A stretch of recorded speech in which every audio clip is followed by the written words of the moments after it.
Assalamualaikum warahmatullahi wabarakatuh. Sampurasun wargi dulur baraya sadayana, tepang dangdi sareng simkuring Mang Ian Kidemang Gunung Halu dina acara anu maneh nyaeta dongeng Sunda. Dongeng zaman kiwari ala kiwari anu nyarioskeun lalakon kahirupan mangsa bihari atanapi kabaheulaan. Kumaha dararamang palawargi sadayana, atuh mugi aya dina ginanjar kawilujengan rahayu berkah salamet amin ya Allah ya rabbal alamin. Dina waktos ieu simkuring si generaskeun hanca anu katunda dina pedaran dongeng anu judulna Ratu Jin Toloheor bagian ka-40 karya Kang Rompis Tua. Kumaha ieu lalakon salajengna nya Ratu Arum deh gitu. Anu memang ayeuna keur geunjleung di alam jin teh nya, di alam siluman teh gitu. Di alam jin aya bangsa siluman anu rek ngaburak-barik bangsa jin Islam. Gitu. Ulah ka mana-mana tetep manco di channel YouTube-na Kisah Tanah Sunda. Namung satacana dilajeng kade ulah hila anu tacan subscribe mangga di subscribe heula supados tiasa kenging notifikasi kanggo setiap jejer carita anu salajengna oge nu sanesna. Anu parantos subscribe simkuring ngahaturkeun debu nuhun laksa ketika bingahannya oge ulah hilap upami nongton dongeng nanya ngupingkeun dongeng dina YouTube ulah di skip iklan etang-etang sodako we nya 1 menit mah gitu. Sareng saumpamina anu ngaraos kahibur cenah hoyong nyawer ka Mang Ian tah aya nomor danana di dieu nya tah dihanap teh kitu teh eta tong ageng-ageng Rp2.000 we per dongengnya palawargi sadayana. Atuh mugia ieu dongeng teh sing tiasa janten rencang anu ngahibur ka palawargi sadayana nya, ka ibu-ibu bari masak geroh nyeuseuhna, ka bapak-bapak bari nyantai di dadamping ngopinya ditepas ngupingkeun dongeng dikana salonkeun geura dikana speaker aktifkeun ngageleger teh asa ngupingkeun radio zaman baheula. Oge anu aya di padamelanana terus sakadiknya di tempat konveksi bari ngajait ngupingkeun dongeng cenah ayeuna ge di pasar salah sawiosna di pasar Cikampek cenah nuju ngarupingkeun dongeng Mang Ian cenah. Mugia icalanana sing untungnya ulah beak loba beaknya dagang teh dianyuk nu nganyukna teh laleungit cing untung ulah salah niatnya. Pokona makum ka dulur-dulur nu aya di lemur baraya nu aya di kota oge di pangumbaraan teu sakedik wargi urang nu aya di luar negeri sok mararanco cenanya janten landong katineng ka lemur nya. Masyaallah. Ulah hilap di like di komen sareng di share linkna palawargi sadayana. Supados teu nyang kolong ting kana waktos hayu urang sami-sami ngalajengkeun ieu lalakon Ratu Jin. Oh sagala kapencet. Ratu Jin Toloheor bagian ka-40. Mangga kaparayun sadayana wilujeng ngadangukeun prung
Prabu Sanghyang Wisesa neraskeun deui cumariosna.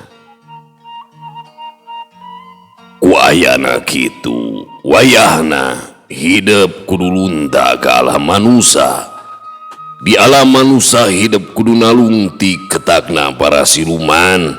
Hidup bisa nyieun hiji putusan anu sakirana bakal memeres perkara siluman. Cek paribasa nama. Najan kudu tarung padungdung pikeun negrakeun bebeneran. Tah kitu Nyai. Kumaha kaharti ku hidup? Kahartos pisan ama. Ari perkawis di alam manusia matong salempang ama. Margi abdi oge sami seueur balada tanah pirerencangan bangsa manusia. Langgung seueur tibatan bangsa siluman. Saumpamin abdi kedah tarung ijen ngadu ilmu. Taya bayana moal gimir sumawana kedah ngejahat mah. Walon Ratu Arum nembrakeun patekadan dirina pikeun babantu ka nagarana. Ama banget ku percaya na ka hidup Nyai. Sok sanajan Raja Siluman miboga ilmu linuhung, tapi hamu bisa ku melendang di alam manusia sagawaya. Sabab pan kauger ku waktu jeung kaayaan. Pokona mah urusan di alam manusia ama sagemblengna nyerenkeun ka hidup. Kitu kasauran Prabu Sanghyang Wisesa Raja Jinnya di negara Cakrabuana. Kalintang bingahna ngadangu cariosan putrana nyata Ratu Jin Tolohewer Ratu Arum.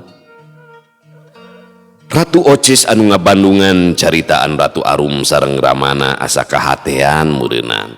Manehna oge hayang boga jasa pikeun nagarana, boga karep hayang mantuan ka Ratu Arum. Ratu Oces pok bae cumarita. Hatur punten ka ama Wisesa sareng ka ama Brahma. Abdi oge hoyong atuh babakti ka nagara. Ku kituna abdi bade ngiring ngebantosan ka Aceuk Arum. Kaharti ku ama. Tapi eta mah kumaha Rama hidup wae Nyai Hera. Waler Prabu Sanghyang Wisesa socana ngareret ka Raja Wangsa Brahma.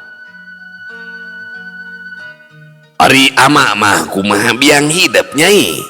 Moal bisa merewi di sosoranganan. Saur Raja Wangsa Brahma socana masihan isarah kagarwana.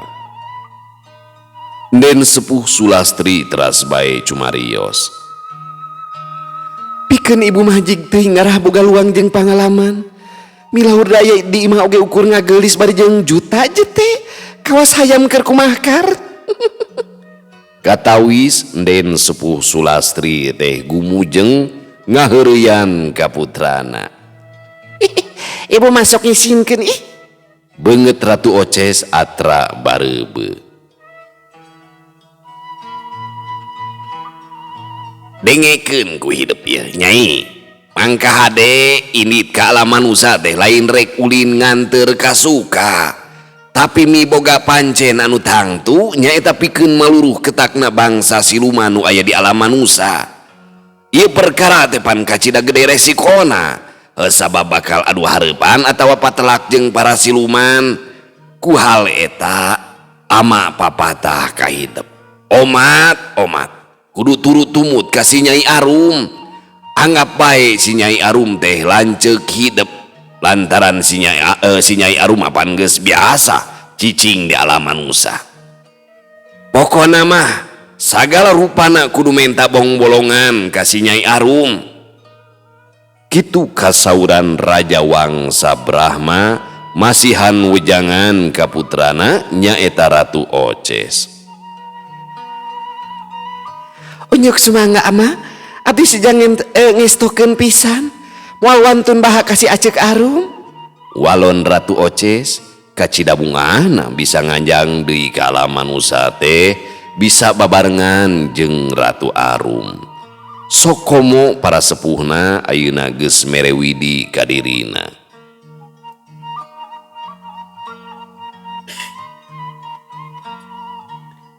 Syukur anaki.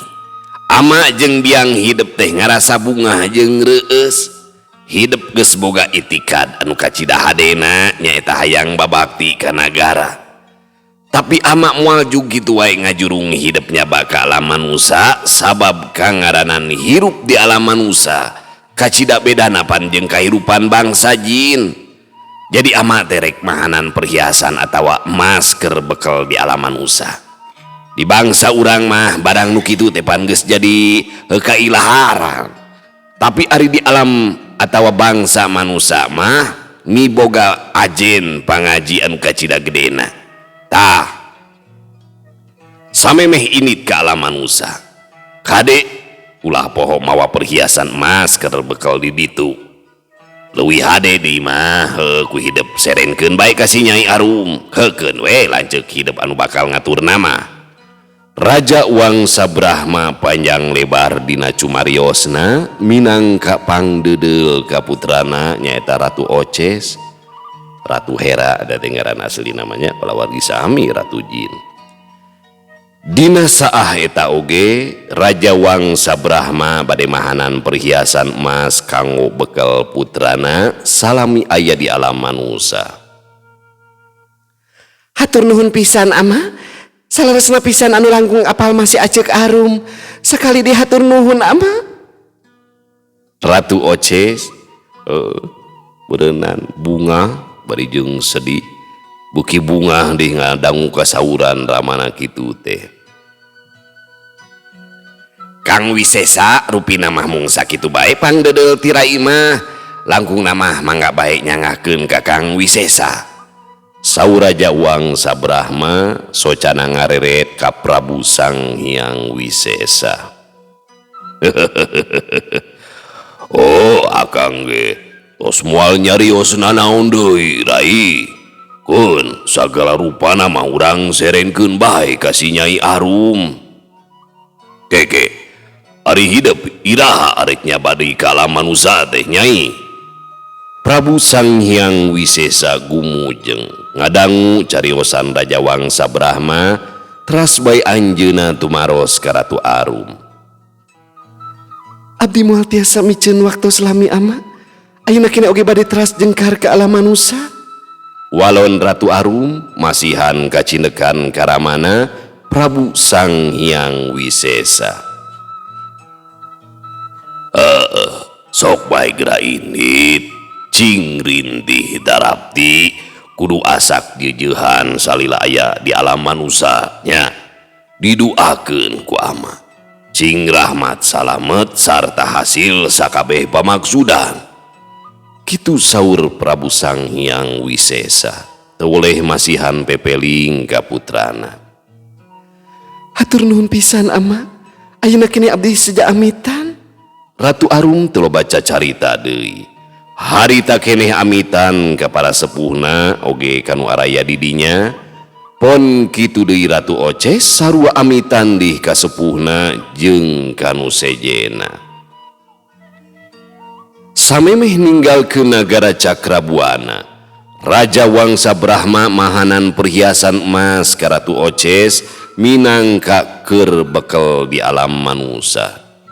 Satu tas rengse sagala rupana jirim Ratu Arum jeung Ratu Oces teh ngaleungit ti dinya.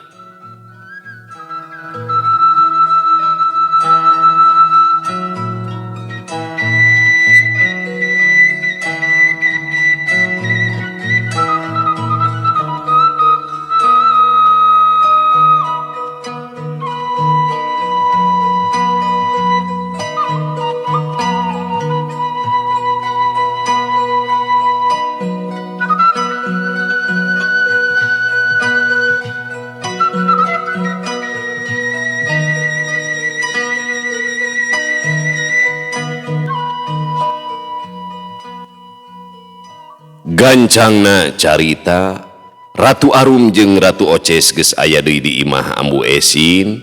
Duanana terus bae ka pawon nepungan Nyimimi atawa Raden Bayu.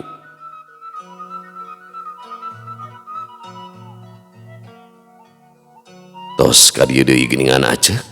Ceuk Raden Bayu gasik ngabagiakeun ka Ratu Arum. Nya Ki Adi, ke urang ngobrol anu leuwih antep mah di kamar. Ayeuna mah Aceuk aya perlu heula kasih Caci jeung kasih Reuwik. Temal Ratu Arum bari diuk dina jojodog dituturkeun ku Ratu Oces. Ari Kunti Cacih jeung Kunti Rewig meh bareng cungcong nyarembah ka Ratu Arum. Ratu Arum pok deui ngawakca. Cacih oge Rewig denggekeun ku ilaing duaan. Aing arek mere pangawasa. Ieu pangawasa bakal ngarubah wujud ilaing duaan. Wujud ilaing duaan bakal kawas manusa. Bisa katingali dina mangsa beurang. Anu hartina aranjeun duaan moal kawengku ku waktu moal kabatas ku mangsa. Wujud anjeun duaan bakal geulis kawas manusa. Kitu di rengkak paripula oge sarua jeung manusa. Kaharti ku sia Cacih, Rewig?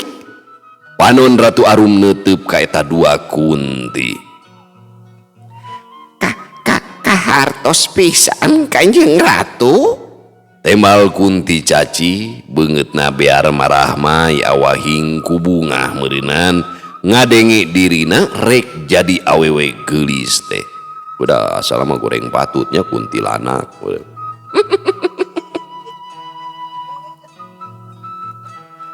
Tapi najan ilaing duaan jadi awewe geulis kawas manusa. Tapi sifat sajati Kunti moal bisa ilang. Jeung kula moal bisa ngarubah suara ilaing duaan. Lantaran suara aranjeun minangka ciri anu mandiri ti ajali. Eta mah gumantung ka pribadina sewang-sewangan. Hayang robah suara ngulik ku sorangannya. Ceuk Ratu Arum deui. Mere katangtuan anu jentre ka eta dua Kunti. Teu sawios Kanjeng Ratu, perkawis wanten mah engke oge tiasa ngareka nyalira. Nu utamina mah rarai jisim abdi teh janten mencrang sapertos bulan purnama. Kitu ceuk Kunti Cacih. Bangun teu sabar hayang ganti rupa jadi awewe geulis. Ari Kunti Rewig teu milu cumarita ukur ngabandungan we caritaan Ratu Arum jeung sobatna Kunti Cacih.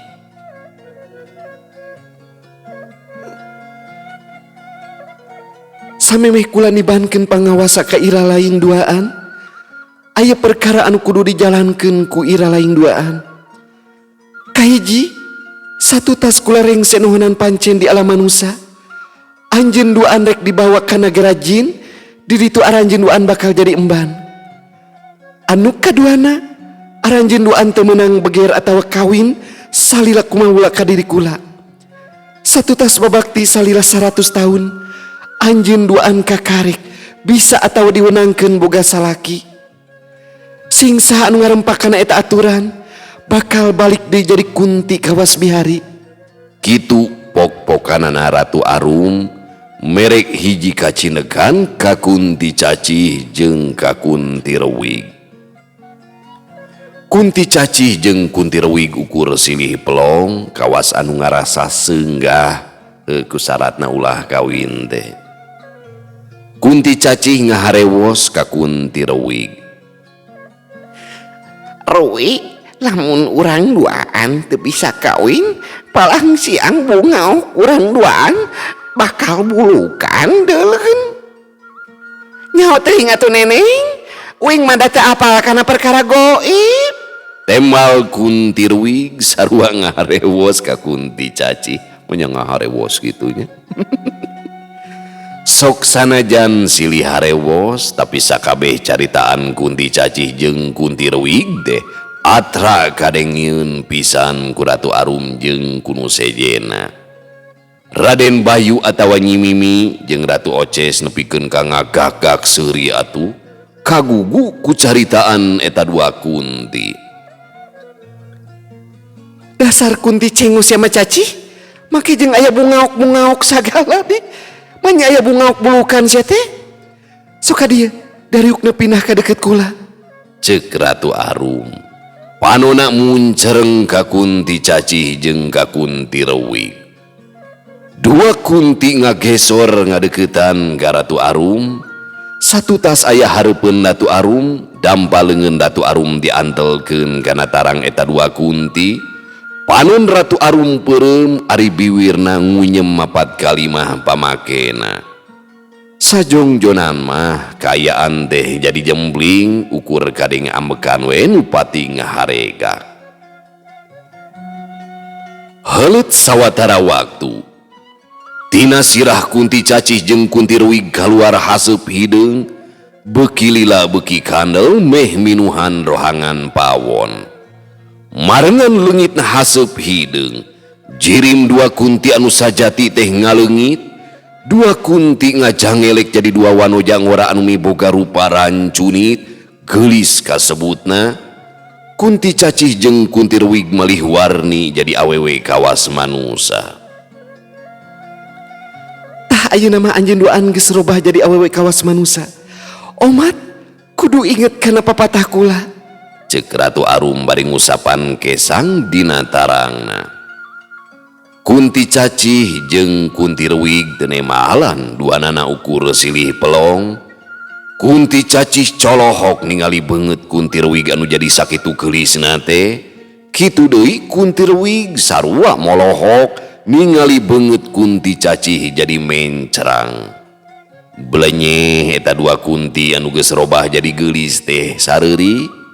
Panon Kunti Cacih kikiceupan kitu deui panon Kunti Reuwig ngiceupan ka Kunti Cacih. Kalakuan dua Kunti teh teu beda we jeung bolon anu keur garumeulis. Raden Bayu atawa Nyi Mimi jeung Ratu Oces ngagak-gak deui ningali pola eta dua Kunti. Ratu Arum ngabalieur nahan piseurieun. Ari rupa Kunti Cacih teh kacida geulisna. Dipapaes ku kempot tina pipina. Siga nu ngadongeng we. On kitu deui Kunti Reuwig sarua geulisna deui. Buukna nu asalna cawig-wig kawas kabentar guludug teh ayeuna mah jadi ngarumbai panjang. Meles hideung jeung gomplok. Payus kana keurut beungeutna anu ngadaun seureuh. Mun Mang Robi panggih teh sigana katipu. Tapaleun na Kunti teh nya. Teu lila di antarana dua Kunti teh pating aracong nyembah ka Ratu Arum. Nyangakeun sembah pangabaktos Kanjeng Ratu. Hatur nuhun jisim abdi duaan tos dirobi janten istri anu sakieu geulisna. Sakali deui hatur nuhun Kanjeng Ratu. Kitu ceuk Kunti Cacih bari carinak dakan. Rasa sedih jeung kabungah teh awor jadi hiji. Kunti Reuwig teu milu cumarita ukur ngeluk tungkul we bari sakapeung nyusutan cipanona. Ditarima ku kula Cacih oge Reuwig. Ayeuna kula rek ngaganti ngaran si Reuwig sabab lamun ngaran Reuwig geus teu pantes jeung tangtunganana. Jadi tidanget ayeuna ngaran si Reuwig teh jadi Dewi. Makading tamu teh ngaranna Dewi deh. Itu tamu teh ngaranna Dewi deh. Di Banten mah nu ngaranna Dewi teh di uwok-uwok ting kunaon eta. Pokna Kunti Reuwig atawa Kunti Dewi lain gitunya. Temal Ratu Arum inyana ngarobah ngaran Kunti Reuwig jadi Dewi. Hatur nuhun Kanjeng Ratu ditampi pisan ku jisim abdi. Pokna Kunti Reuwig atawa Kunti Dewi teu sirikna acong-acongan nyembah awahing ku bunga. Kunti Cacih meureunan ti dituna mah ngarasa sirik ka Kunti Reuwig dumeh ngaranna teu diganti. Kunti geus sisirikan. Jadi we inget ka Walid ya. Hatur punten Kanjeng Ratu. Nah wasta jisim abdi teu dirobi. Maksad teh hoyong gentos nami janten Agnes Monica atanapi Nyimas Ratna Komala langkung raos ka kupingna sareng nyanak sima manawi. Kitu kahayangna Kunti Cacih. Inyana hayang ganti ngaran cenah jadi Nyimas Ratna Komala. Barang ngadenge caritaan Kunti Cacih kitu teh panon Ratu Arum nepikeun ka bunceli. Gagabah sia ngomong teh. nyimas ratna komala teh hiji ngaran Ratu Jin anu agung deuleun. Dan aku lagi teu wani campela ka anjeunna. Minggeus ya ngaran sia mah angger Caci. Eta teh ngaran ka nya ti aing. Piraku sia teu narimakeun. Pokna Ratu Arum kacida ambekna ka Kunti Caci. Ampun paralun Kanjeng Ratu, teu warantun teuing kumaha antun. Jisim nah ending aya motor. Apa nganterkeun paket? Kela-kela aja. Aduh. Balik. Kira-kira. Wayo paket sagala keur ngarekam teh do. Ampun. Ampun paralun Kanjeng Ratu, teu warantun teuing kumaha antun. Jisim abdi tumampi kana wasta ti Kanjeng Ratu. Walon Kunti Caci teu sirik narek sujud awahing ku sieun. Minggeus motong loba huntu sia teh Caci. Ayeuna aing arek ka kamar deui sabab aya pasoalan anu kudu direngsekeun. Saheulaanan mah anjeun waan sarare di pawon. Pokna Ratu Arum bari inyana langsung cengkat terus ngaleos ka kamar. Raden Bayu jeung Ratu Oces gentak nuturkeun ka Ratu Arum. Dua Kunti ukur arunggeuk bari rengkuk.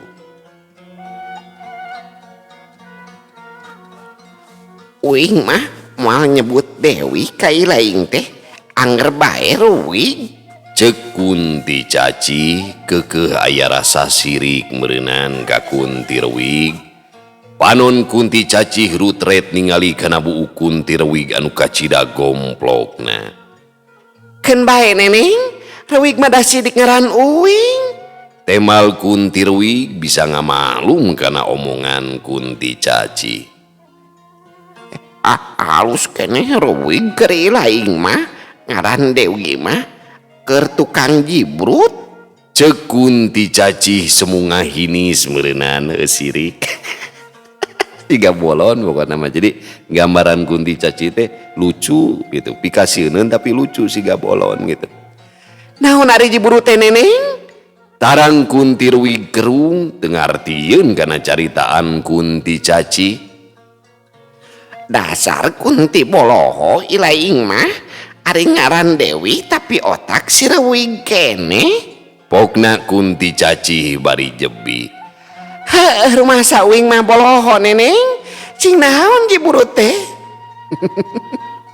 Cek Kunti Rewig ngarasa penasaran.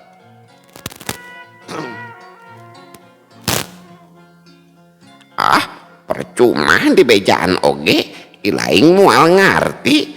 Uing oge anu ngomong na ngarasa lieur ku jibrut teh. Komo ilaing anu ukur ngadengi geus tangtu bakal jangar. Temal Kunti Caci. Inyana terus bae ngagoler dina samak sok padahal Kunti Caci oge teu apaleun hartina jibrut teh. Saasal saceplosna we meureunana nya. Ari Kunti Rewig ukur gogodeg we ngabandungan caritaan Kunti Caci teh. Ratu Arum anu geus aya di kamar pok bae kedaling lisan. Ki Adi, acek teh boga pancen anu kawilang berat. Ieu pancen desa sati Kanjeng Rama. Aya patalina jeung urusan nagara. Acek arek nyaritakeun hiji perkara. Sawaktu keur aya di nagara Cakrabuana.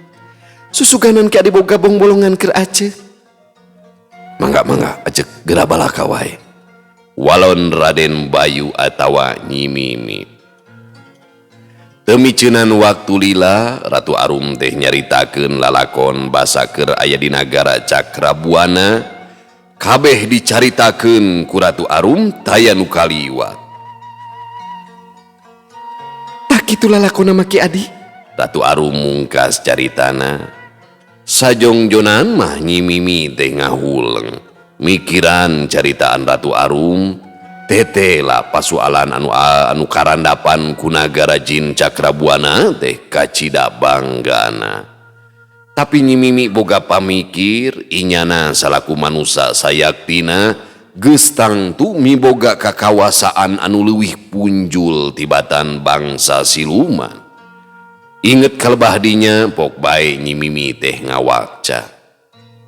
Kahartos pisan kurai Acek, sakumaha sakti mandragunana eta siluman moal tiasa sakahoyo ngabandang ka manusa. Janten tong rempam rai bakal satekah pola ngabantos ka Acek. Nuhun Ki Adi, Acek oge geus mikir kalebah dinya. Acek nyaho manusia mah leuwih mulia tibatan makhluk sejena. Pokna Ratu Arum ngantebkeun caritaan nyimimi. Heuleuh bala wargi sadayana. Waos waktosna parantos teu nyekapan deui kanggo ieu lalakon Ratu Jin Toloheor bagian ka-46. Insyaallah saenggalna orang lajengkeun ka-47 dugikeun ka tamatna. Alhamdulillah Kang Rompi sumanget.